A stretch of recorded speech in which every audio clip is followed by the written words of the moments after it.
कैलू दैले कौन बेमरिया गरमिया में। खबर खबर कैलू दैले कौन बेमरिया गरमिया में। चल ले लो तुम कसी बजरिया में।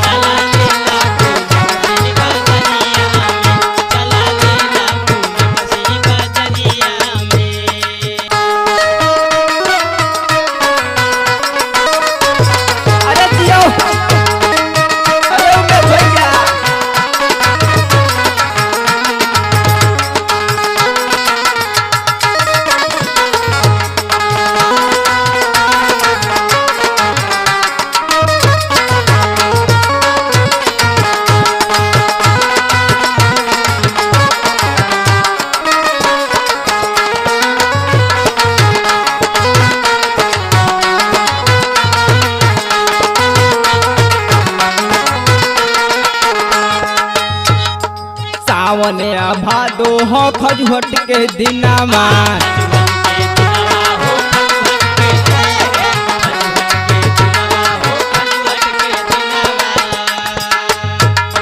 सटी के सुतना 2-4 महीनावा।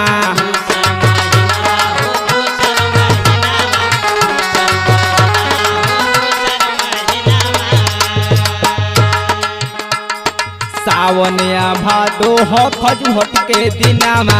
सटी के सुतना 2-4 महीनामा। खटिया बिछाओ चलो बेना डोलाओ सरिया में।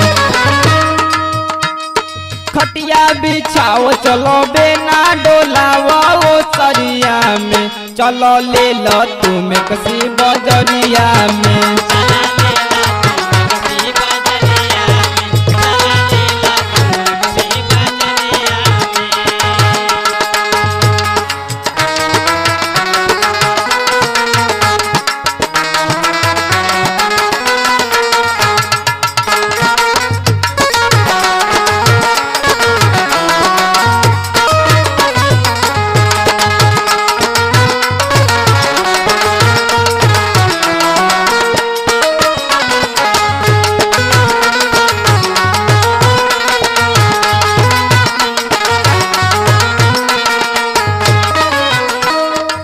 कसी पहिर के रह दिन रतिया।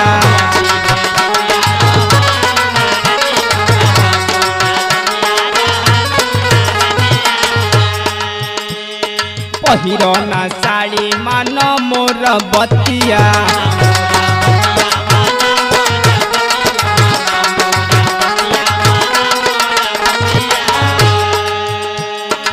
कसी पहिर के रह दिन रतिया। पहिरो ना साड़ी मान मोर बतिया। निक्कू धर्मेंद्र कहे ले लो दवैया सहरिया से। चल ले लो तुम कसी बजरिया में।